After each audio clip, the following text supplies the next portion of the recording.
Good morning student, मैं आरती आप सभी का नोटबुक आईएएस में हार्दिक स्वागत करती हूँ। आज की करंट अफेयर्स की क्लासेस में हम स्टार्ट करेंगे कुछ क्वेश्चंस के साथ। जो हमने कल करंट अफेयर्स पढ़ा था उससे मैंने कुछ क्वेश्चन बनाए हैं, तो स्टार्टिंग में हम कुछ क्वेश्चंस का डिस्कशन करेंगे, फिर उसके बाद हम आज की करंट अफेयर्स की क्लासेस स्टार्ट करेंगे। ठीक है, ओके, चलिए स्टार्ट करते हैं। आप सभी को पता है ना, हम दिसंबर माह के कुछ इंपॉर्टेंट करंट अफेयर्स पढ़ रहे हैं। जो कल मैंने पढ़ाया था ये क्वेश्चंस मैंने उसी से बनाए हैं। ठीक है, तो पहला क्वेश्चन क्या है हमारा, भारत में इजराइल के राजदूत के रूप में किसे नियुक्त किया गया है। मैंने आपको बताया था कल, अगर आपने ठीक से पढ़ा है तो आप ना जो भी क्वेश्चन मैं बोल रही हूँ आप पॉज करके उसका आंसर लिख लीजिएगा। लास्ट में आप कमेंट करके बताइए कि आपके कितने क्वेश्चन सही हुए हैं। ठीक है, ज़्यादा क्वेश्चन नहीं है, 4 या 5 क्वेश्चन सेट किए हैं मैंने। तो क्या है, भारत में इजराइल के राजदूत के रूप में किसे नियुक्त किया गया है। Benjamin Netanyahu, Ruben Azar, Avigdor Lieberman, Naftali Bennett. तो आप सबको पता है ऑप्शन क्या है, रूबेन अजार। ये हमने कल डिस्कशन किया था, कल के क्लासेस में ये था। आई होप आपने ध्यान से देखा होगा तो आपको पता होगा। नेक्स्ट क्या है, डैश में स्थित एस्टर मेडसिटी ने द वीक हंसा रिसर्च 2023 द्वारा best multi speciality hospital emerging श्रेणी में शीर्ष स्थान प्राप्त किया है। किसने शीर्ष स्थान प्राप्त किया है best multi speciality hospital emerging श्रेणी में। ये थोड़ा सा गलत है,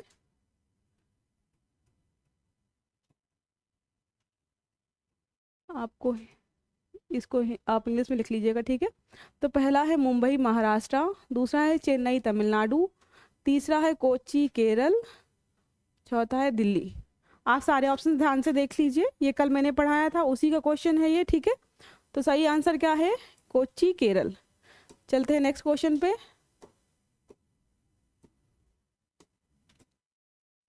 नेक्स्ट क्वेश्चन है, 5वीं लीड्स रिपोर्ट में कितने राज्यों और केंद्र शासित प्रदेशों को लॉजिस्टिक्स अचीवर्स के रूप में पहचाना गया है।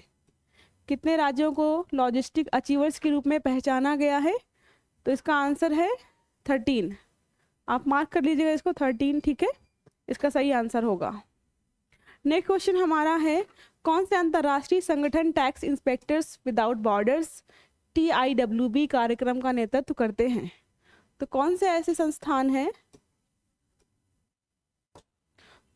कौन से ऐसे संस्थान हैं जो टैक्स इंस्पेक्टर्स विदाउट बॉर्डर्स कार्यक्रम का नेतृत्व करते हैं। तो इसका आंसर है, ये होगा UNDP एंड ICD। ठीक है, इसका आंसर क्या है, UNDP एंड ICD।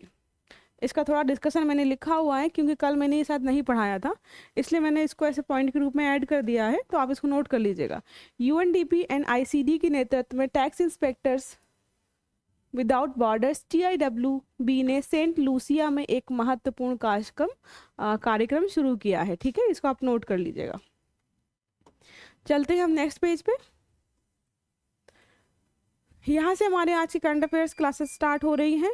तो जो मैंने 4 क्वेश्चन कराए हैं, आप सब कमेंट करके बताइएगा कि आपके कितने क्वेश्चंस के आंसर सही हो रहे हैं।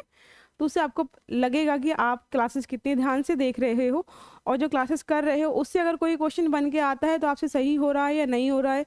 अगर नहीं हो रहा है तो थोड़ा ध्यान से पढ़ने की ज़रूरत है, ध्यान से देखने की ज़रूरत है। ठीक है, हम नेक्स्ट करंट अफेयर्स में स्टार्ट करते हैं। हमारा पहला टॉपिक है खेल से। तो खेल से जो पहला मोस्ट इम्पॉर्टेंट टॉपिक है वो है, अमिताभ बच्चन बने इंडियन स्ट्रीट प्रीमियर लीग में मुंबई टीम के मालिक। अमिताभ बच्चन जी ने अभी स्ट्रीट प्रीमियर लीग में मुंबई टीम की खरीद की है। तो क्या है, ISPL भारत का पहला tennis ball T10 cricket tournament है जो स्टेडियम के अंदर खेला जाएगा। अमिताभ बच्चन गली नुक्कड़ पर क्रिकेट खेलने वालों को स्टेडियम में खेलने और अपने टैलेंट को दिखाने में मदद करेंगे। जो अमिताभ बच्चन जी हैं वैसे भी जो भी गली नुक्कड़ में क्रिकेट खेलता है उनको प्रोत्साहन के रूप में कुछ ना कुछ करते रहते हैं। तो हाल ही में उन्होंने ये स्टार्ट किया है ताकि जो भी बच्चे जिनके अंदर टैलेंट है और उनको मौका नहीं मिल रहा है वो यहाँ पे आकर अपनी प्रतिभा का प्रदर्शन करें। ओके, तो आप ये नोट कर लीजिएगा। नेक्स्ट पेज पर चलते हैं।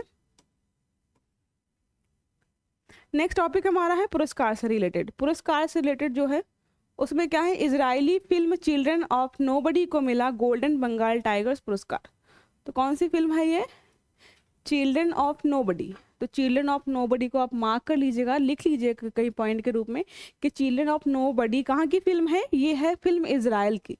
हो सकता है कन्फ्यूजन हो जाए जब ऑप्शन में दे कि किसको मिला है गोल्डन बंगाल टाइगर्स पुरस्कार, तो आपको लगे कि कुछ जानवरों से रिलेटेड है या किसी और किसी जीआई टैग से रिलेटेड है, लेकिन किससे रिलेटेड है ये है एक फिल्म से रिलेटेड, चिल्ड्रन ऑफ नोबडी, जो कि इजराइल की फिल्म है। इस फिल्म के बारे में थोड़ा सा डिटेल में लिखा है, मतलब ज़्यादा डिटेल में थोड़ा सा लिखा है। चिल्ड्रन ऑफ नोबडी ने 29वें कोलकाता इंटरनेशनल फिल्म फेस्टिवल में golden royal Bengal tigers award जीता है। यह इजरायली नाटक एक सच्ची कहानी से प्रेरित है, उपेक्षित व्यक्तियों पर प्रकाश डालता है। तो पहला हमारा पॉइंट है, कहाँ का है, इजराइल का है। मूवी का नाम क्या है, चिल्ड्रन ऑफ नोबडी। कौन सा पुरस्कार मिला है, गोल्डन बंगाल टाइगर्स पुरस्कार मिला है, ठीक है। कहाँ पे दिया गया है, तो 29वां था ये भी नोट करके रखिएगा। 29वां कोलकाता इंटरनेशनल फिल्म फेस्टिवल था, जिसमें golden royal Bengal tiger award दिया गया है। और इसके बारे में ये भी पूछ सकता है आपसे कि किसके बारे में था ये, मतलब किस समाज के किस वर्ग के बारे में ये मतलब प्रकाश डालता है या किसके बारे में डिटेल से समझाता है, तो वो है उपेक्षित व्यक्तियों पर प्रकाश डालता है। ये सारी चीज़ नोट करते चलिएगा आप। पुरस्कार में हमारा नेक्स्ट टॉपिक है गाजा कैपिटल बिजनेस बुक पुरस्कार। गाजा कैपिटल बिजनेस बुक पुरस्कार, गाजा कैपिटल बिजनेस बुक पुरस्कार। अगेंस्ट ऑल ऑड्स और विनिंग मिडिल इंडिया, ये दो हैं संयुक्त विजेता हैं। अगेंस्ट ऑल ऑड्स और विनिंग मिडिल इंडिया, तो अगेंस्ट ऑल ऑड्स का किससे रिलेटेड है, the IT story of India. Winning middle India किससे रिलेटेड है, the story of India's new age entrepreneurs. इनको नोट करते चलिएगा क्योंकि इंपॉर्टेंट है। ये लेख विजेता पुस्तकों और प्रौद्योगिकी, उद्यमिता और विकसित हो रहे उपभोक्ता क्षेत्र में उनके द्वारा प्रदान की जाने वाली अंतर्दृष्टि पर प्रकाश डालता है। ये जो दोनों आप कैटेगरी देख रहे हो, ये दोनों स्पेशली लेख हैं किसके बारे में, पहला है against all odds. Against all odds किसके बारे में लिखा गया है, the IT story of India. The IT story of India के बारे में लिखा गया है, मतलब IT सेक्टर में हमारे जो भी जर्नी रही है इंडिया की, उसके बारे में लिखा गया है। नेक्स्ट हमारा है winning middle India. Winning middle India किसके बारे में, the story of India's new age. India की जो न्यू एज है एंटरप्रेन्योरशिप की, जो भी आजकल देख रहे हो नए नए एंटरप्रेन्योर्स हो रहे हैं, हर सेक्टर में कोई ना कोई स्टार्टअप लोग कर रहे हैं। पहले जो लोग ज़्यादातर गवर्नमेंट जॉब के लिए परेशान होते थे, आजकल नए नए सेक्टर्स में कुछ ना कुछ प्राइवेट चीज़ें कर रहे हैं, कुछ नया इन्वेंशन कर रहे हैं। तो उसमें जो भी इंडिया की जो भी जर्नी रही है उससे रिलेटेड है ये। फिर यह लेख विजेता पुस्तकों और प्रौद्योगिकी, उद्यमिता और विकसित हो रहे उपभोक्ता क्षेत्र में उनके द्वारा प्रदान की जाने वाली अंतर्दृष्टि पर प्रकाश डालता है। जो भी उपभोक्ता है, उद्यमिता है, जो भी मतलब आजकल जो भी नई चीज़ें हो रही हैं इससे रिलेटेड, जिसके बारे में ये पुस्तक मतलब लेख में समझाया गया है, उन सब पर ये डिटेल्स में समझाता है, ठीक है। नेक्स्ट हमारा है नेशनल से जो इम्पोर्टेंट न्यूज़ है उसका डिस्कशन करेंगे इस वाले पेज में हम लोग। नेशनल में क्या है, NHAI national highway authority of India ने त्वरित आपातकालीन प्रतिक्रिया के लिए ERS मोबाइल ऐप लॉन्च किया है। मतलब रोड एक्सीडेंट्स जो होते हैं हमारे इंडिया में, बहुत ज़्यादा रोड एक्सीडेंट्स होते हैं, उससे रिलेटेड एक ऐप लॉन्च किया है, ERS ऐप लॉन्च किया है। इसका फुल फॉर्म आगे बता दूंगी। कंप्यूटर एडेड डिस्पैच सिस्टम के साथ मिलकर NHAI ने NHAI ERS emergency response system, ERS का फुल फॉर्म क्या है, emergency response system mobile application launch किया है। ये एप्लीकेशन ऑन रोड इकाइयों को प्रेरण संबंधित जानकारी के सुचार रिले की सुविधा प्रदान करता है। मतलब जैसे ऑन रोड एक्सीडेंट्स होते हैं तो उसकी जानकारी पुलिस को या किसी और को नहीं मिल पाती है, जिससे कि टाइम पर वहाँ पे एम्बुलेंस नहीं पहुँचती है, या टाइम पर जो भी दुर्घटना पे लोग मतलब इंजर्ड हुए होते हैं उनका इलाज टाइम से नहीं हो पाता है।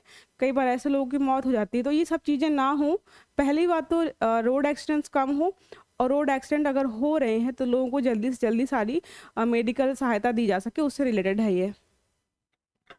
नेक्स्ट हमारा क्या है, भुगतान प्रसंस्करण दिग्गज रेजर पे।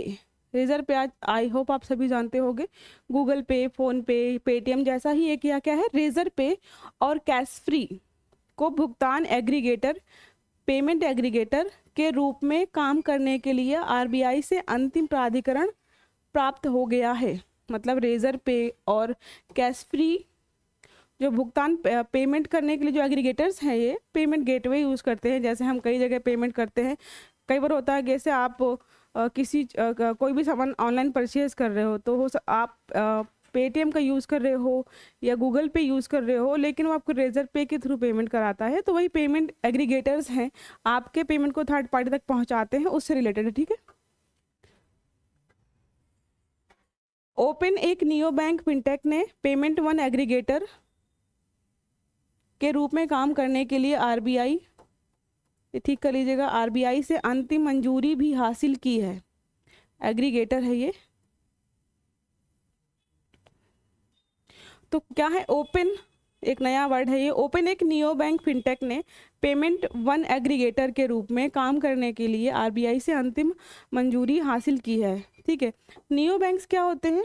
Neo banks totally online platform use करते हैं बैंकिंग सिस्टम के लिए। इनका कहीं पे भी कोई ऑफलाइन स्टोर या ऑफलाइन बैंकिंग सिस्टम नहीं होता, ये टोटली ऑनलाइन ऑपरेट करते हैं, तो उनको नियो बैंक कहते हैं। ठीक है। नेक्स्ट पेज पर चलते हैं हम। नेक्स्ट टॉपिक हमारा है इकोनॉमी से रिलेटेड है। आईएमएफ ने भारत की वास्तविक विनिमय दर व्यवस्था को फ्लोटिंग से स्थिर व्यवस्था में पुनर्वर्गीकृत किया है। ये परिवर्तन आर्टिकल 4 की समीक्षा के बाद आया है। गूगल ने मैप्स के लिए भारत के पहले एआई पावर्ड एक्सपीरियंस की घोषणा की है। ये दोनों अलग अलग पॉइंट हैं। ठीक है। तो पहला क्या है, आईएमएफ ने क्या किया है, हमारी जो विनिमय दर थी, परचेजिंग रेट थी, जो मतलब विनिमय दर थी, उसको फ्लोटिंग से हटाकर स्थिर व्यवस्था में पहुंचा दिया है, या स्थिर व्यवस्था में वर्गीकृत किया है। ये परिवर्तन क्या आर्टिकल 4 की समीक्षा के बाद आया है। तो हो सकता है आपसे पूछे क्वेश्चन कि किसने हमारी विनिमय दर को स्थिर अवस्था से हटा करके, सॉरी फ्लोटिंग अवस्था से हटा करके स्थिर अवस्था में रखा है, तो वो कौन सा है? आईएमएफ। चलते हैं नेक्स्ट पेज पर।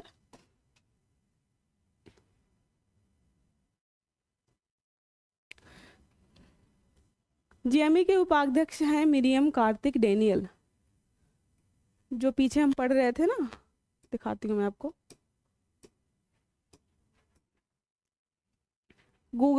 गूगल ने मैप्स के लिए भारत के पहले एआई पावर्ड एक्सपीरियंस की घोषणा की है, तो उसी से रिलेटेड पॉइंट है ये।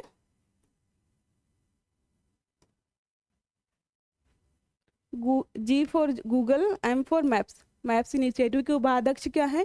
मिरियम कार्तिक डेनियल हैं, इसको याद रखिएगा। रिपब्लिकन पार्टी के, ये नेक्स्ट पॉइंट है यहाँ पे, आप क्या है, रिपब्लिकन पार्टी के राष्ट्रपति पद के उम्मीदवार विवेक रामास्वामी ने कोलोराडो में जीओपी के प्राथमिक मतदान से हटने का संकल्प दिया है।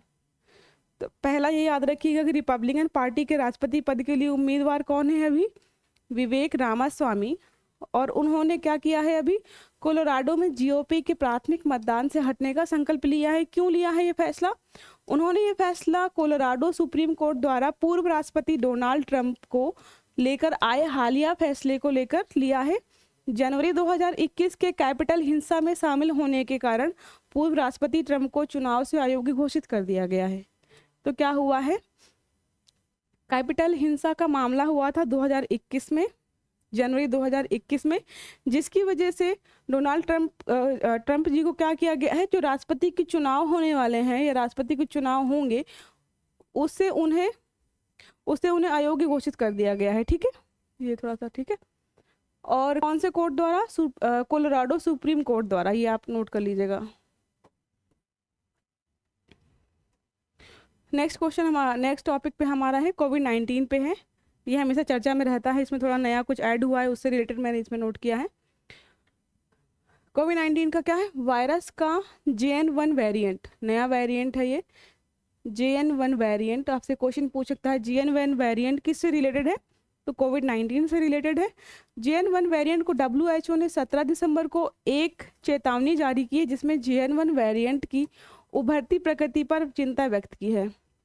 मतलब जो इवॉल्व हो रहा है, फिर से नया वेरिएंट आ रहा है कोरोना वायरस का, उस पर चिंता व्यक्त की है, जिसे अमेरिका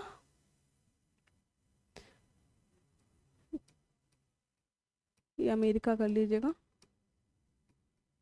अमेरिका B.A.2.86 या पिरोला के सब वेरिएंट के रूप में पहचाना गया है। आपसे पूछ सकता है कि ये क्या है? सॉरी, अमेरिका नहीं होगा, ये ओमिक्रॉन होगा। सही है, ओमिक्रॉन B.A.2.86 या पिरोला के सब वेरिएंट के रूप में पहचाना गया है। ठीक है, फिर नेक्स्ट पॉइंट हमारा क्या है? मिचेल स्टार्क IPL इतिहास के सबसे महंगे खिलाड़ी बने हैं। 24.75 CR में कोलकाता नाइट राइडर्स KKR ने खरीदा है। ऑस्ट्रेलिया के बाएं हाथ के तेज गेंदबाज हैं। तो इसमें आपसे पूछा जा सकता है कि मिचेल स्टार्क कहाँ के गेंदबाज हैं या कहाँ के खिलाड़ी हैं? ये ऑस्ट्रेलिया के हैं। कितनी धनराशि में इन्हें खरीदा गया है? 24.75 CR में खरीदा गया है। किसने खरीदा है इनको? तो KKR ने इन्हें खरीदा है। ठीक है, और अब तक के सबसे महंगे खिलाड़ी हैं ये। तो चलिए आज की क्लास में हम यहीं तक रखते हैं। जो भी इंपॉर्टेंट करंट अफेयर्स पढ़ाए हैं मैंने आज, आप उनको नोट कर लीजिएगा। कल की क्लास हम शुरू करेंगे। आज जो भी करंट अफेयर्स हुआ है उससे रिलेटेड पहले कुछ क्वेश्चन का डिस्कशन होगा, मैं आपको सॉल्व कराऊंगा, उसके बाद हम क्लासेस आगे बढ़ाएंगे। ठीक है, तो अगर आपने हमारा चैनल सब्सक्राइब नहीं किया है तो आप हमारा नोटबुक IAS का यूट्यूब चैनल सब्सक्राइब कर लीजिए। और अगर आप हमारा एप्लीकेशन डाउनलोड करना चाहते हैं तो आप नोटबुक IAS का ऑफिशियल एप्लीकेशन प्ले स्टोर से डाउनलोड कर सकते हैं, ताकि आप हमारे आने वाले अपकमिंग कोर्सेज, टेस्ट सीरीज और नई नई चीज़ों का लाभ उठा सकें। तो चलिए आप आज के लिए इतना ही रखते हैं। आपका दिन शुभ हो। Thank you so much.